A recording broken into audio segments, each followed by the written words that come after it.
Muy buenos días, distinguida. A very good morning to you all, distinguished delegates. Good morning.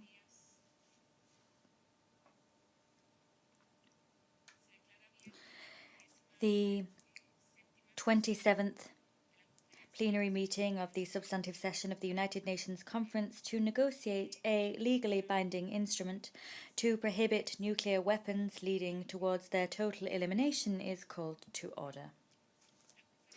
The conference will now continue its consideration of Agenda Item 19.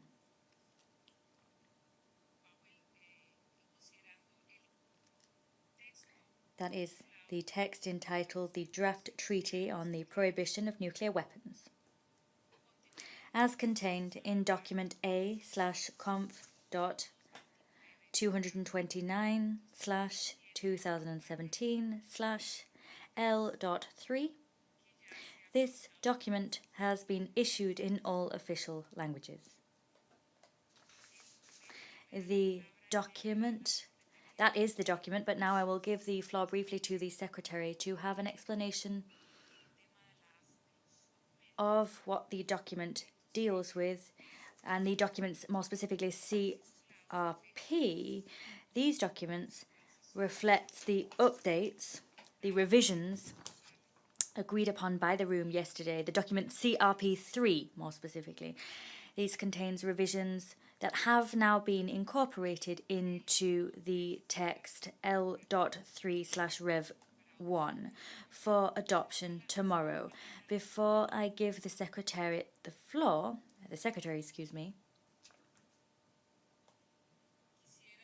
I wish, if I may, to point out, underscore the fact that the text that we have for adoption tomorrow is designed to meet the expectations of the international community and is in line with the mandate of the General Assembly, that is to have a standard for prohibition. A treaty on the prohibition of nuclear weapons. These are the only weapons of mass destruction which are not yet the subject of a treaty designed to pursue prohibition. Such a treaty is an expectation of the international community and of the General Assembly. Both the international community and the General Assembly have that expectation, and we are looking to meet that expectation. We also have an institutional structure which will allow the regime to develop, grow stronger over time, and develop to fall in line with new requirements which may arise as time goes by. It has balances within it which allow us to discharge the mandate of the United Nations General Assembly. And thus, as we approach tomorrow, we are preparing to conclude our work and ultimately to fully discharge this mandate and be able to submit this tangible product of our work. I'd like to thank all of you indeed, and when I say all of you, I'm talking about the conference as a whole, the delegates, the secretariat, my team. I'm very grateful for the work that we've been completing as a team in recent weeks, and I'm grateful to you all for your efforts. With those words, I wish to ask the Secretary to explain to us how we are to manage the documents as we move to tomorrow's session on the 7th of July.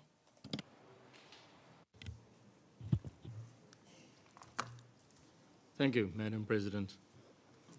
As delegations are aware, the translated versions, L3 document, are out on the website this morning. This is the translation of the Alex document that was sent out on Monday evening.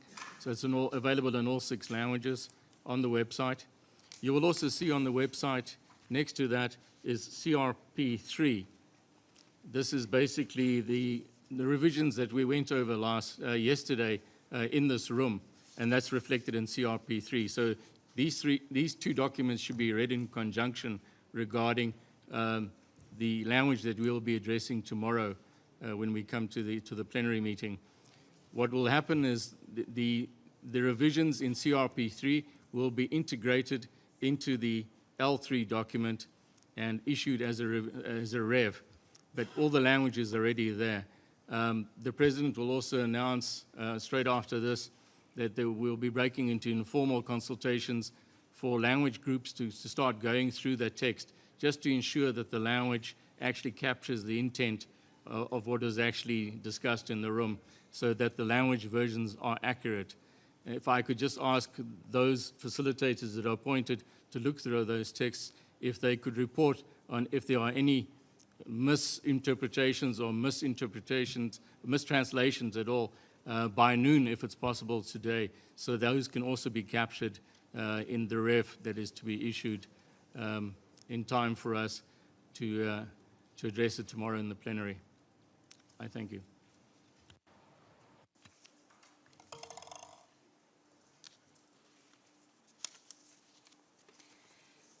Le agradezco al I thank the Secretary for those explanations and for his guidance. Once this session, this plenary session, comes to an end,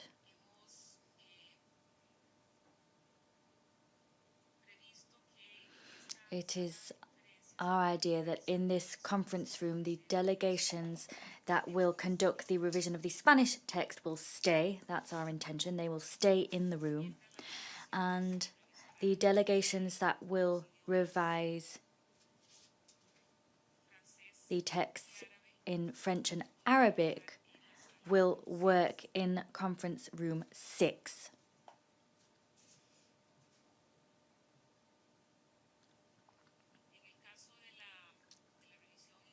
As far as the review of the Spanish text is concerned, Ambassador Mónica Bolaños will act as a facilitator of this revision process.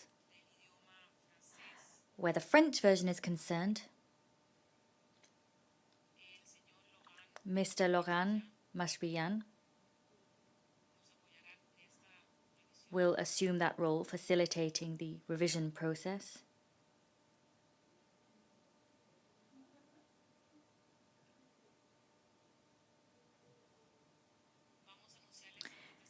Before we close, we will inform you of who the facilitator will be for the revision of the Arabic text.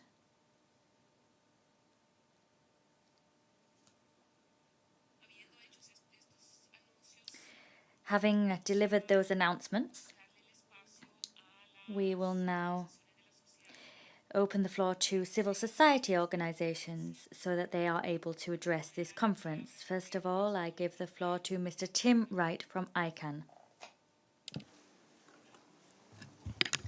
Thank you, Madam President. Great progress was made over the past 3 weeks. Each new draft of this landmark agreement was stronger than the last, reflecting the tremendous resolve of those in this room to establish the most robust, powerful instrument possible.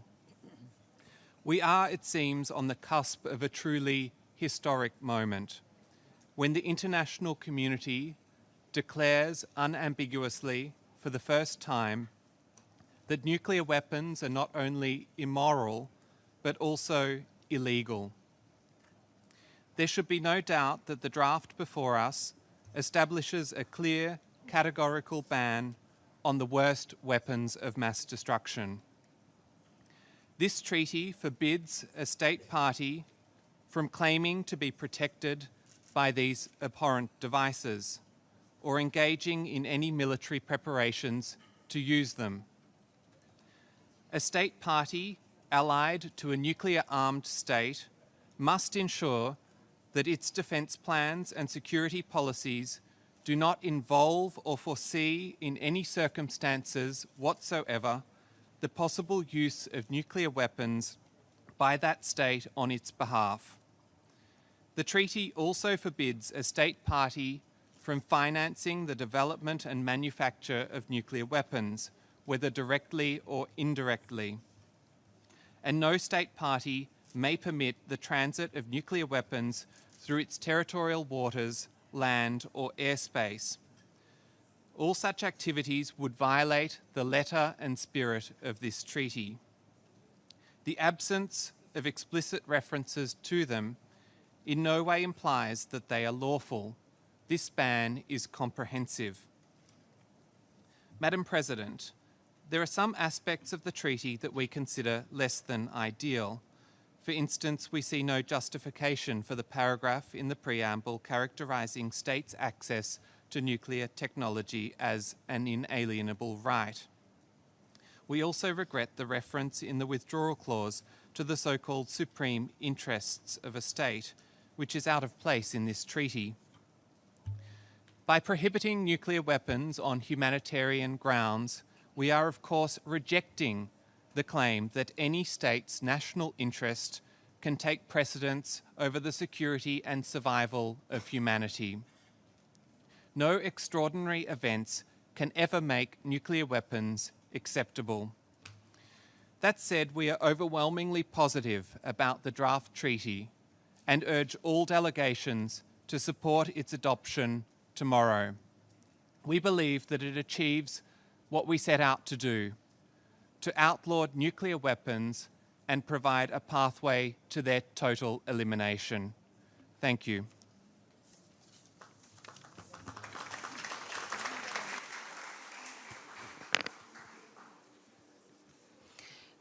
Le agradezco.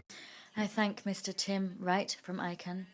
I now give the floor to Vanessa Grief in the IPPNW. Thank you, Madam President, for facilitating this conference, an inspiring effort of international cooperation. This draft treaty to prohibit nuclear weapons has particular resonance for all the peoples and countries around the world that have experienced nuclear weapons testing. Many lands have been used to test weapons in their early stages of development.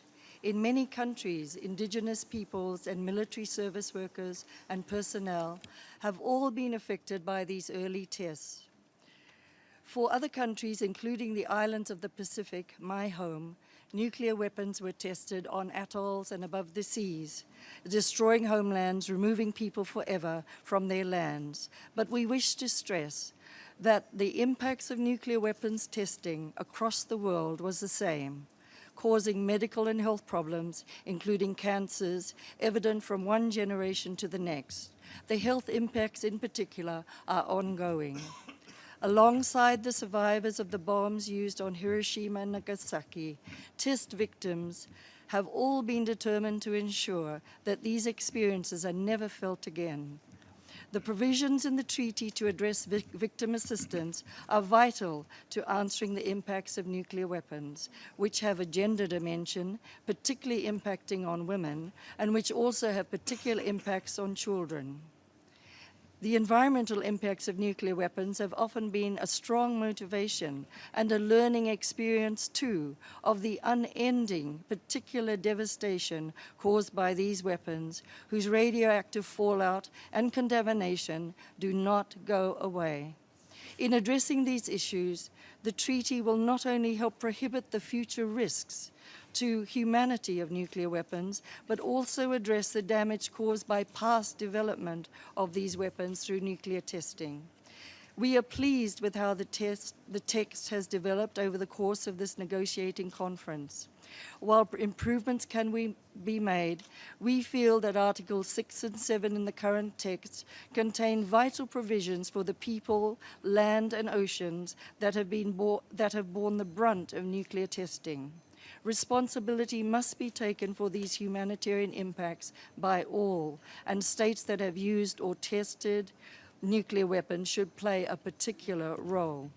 We hope that all states parties will fully embrace the spirit of this treaty and assist in helping clear the poisoned lands and lagoons and address the health needs of the many victims of nuclear testing that still suffer from cancers, intergenerational effects, and the health care burdens. Thank you.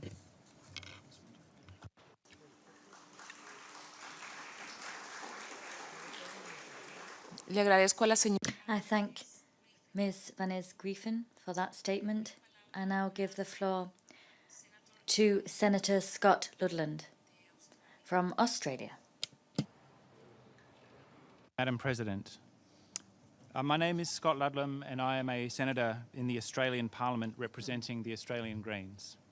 You will understand that I'm not here to represent the views of my government. They have made those views clear by their absence.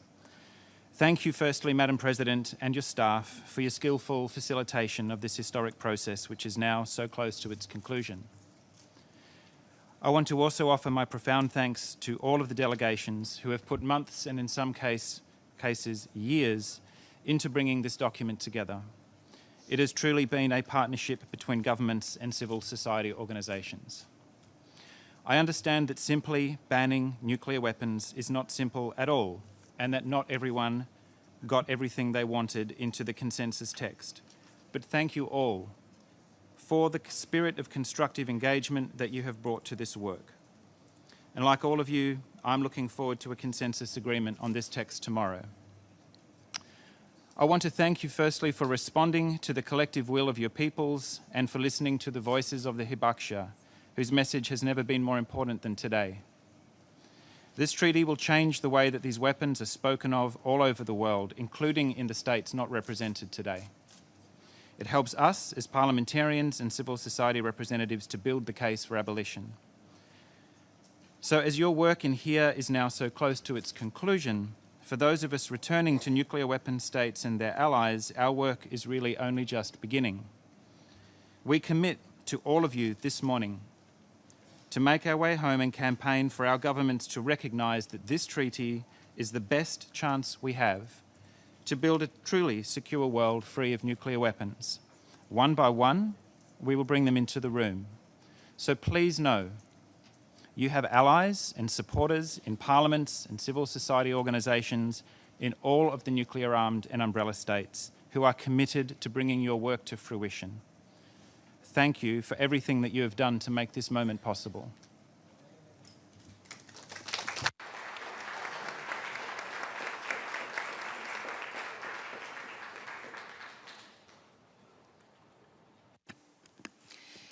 Le agradezco. I thank the representatives of civil society for their messages to this conference. I thank them also for their messages which will lend momentum to this process as we move forward.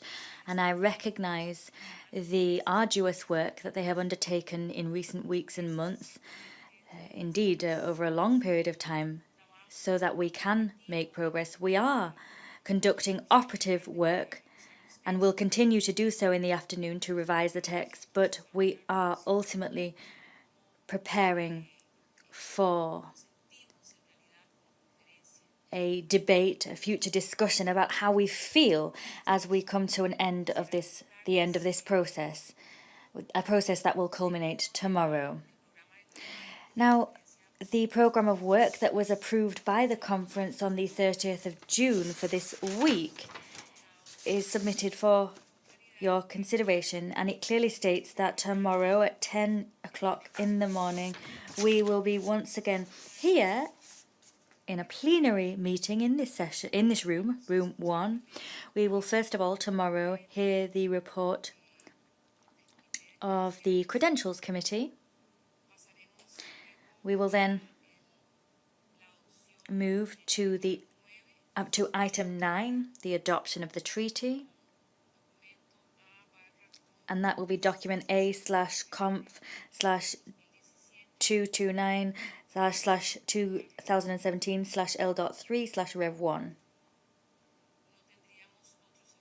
There will be no other matters to deal with. We will then move to item 10, other matters, and then we will adopt the report of the conference with the code L/A/conf/229/2017/L2. That's the code of the report that will be adopted under item 11 of the agenda. Item 12 of the agenda will be the closure of the conference. This is all contained in the programme of work adopted by the conference on the 30th of June. I also need to inform you that Mr. Abdel Karim Abbas Abdel Salam will be he's the delegate of Algeria who will act as a facilitator during the process in which we will revise the Arabic version of the text, and that revision process will begin at 11 o'clock tomorrow morning.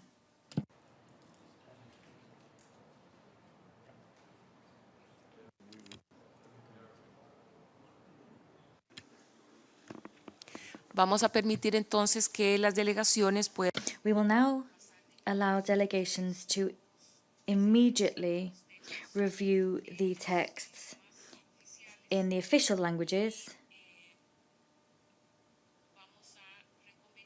We will meet again tomorrow at 10 o'clock here for the closure of the conference after these review processes, which will begin now. The session is adjourned. Agreed upon by the room yesterday, the document CRP3 more specifically.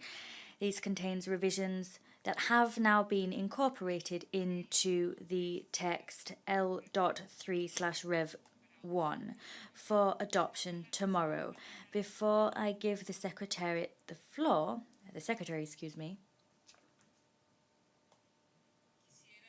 I wish, if I may, to...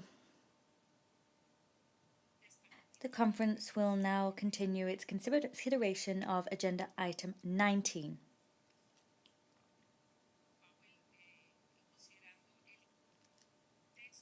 That is the text entitled the Draft Treaty on the Prohibition of Nuclear Weapons, as contained in document A/conf.229/2017/L.3. Point out, underscore the fact that the text that we have for adoption tomorrow is designed to meet the expectations of the international community and is in line with the mandate of the General Assembly, that is to have a standard for prohibition. A treaty on the prohibition of nuclear weapons. These are the only weapons of mass destruction which... Muy buenos días, distinguidas. A very good morning to you all, distinguished delegates. Good morning.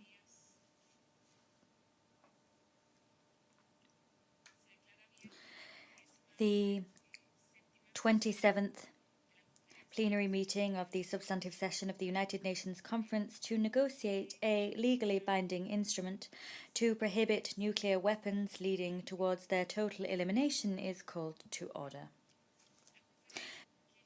This document has been issued in all official languages. That is the document, but now I will give the floor briefly to the Secretary to have an explanation of what the document deals with, and the documents, more specifically CRP. These documents reflect the updates, the revisions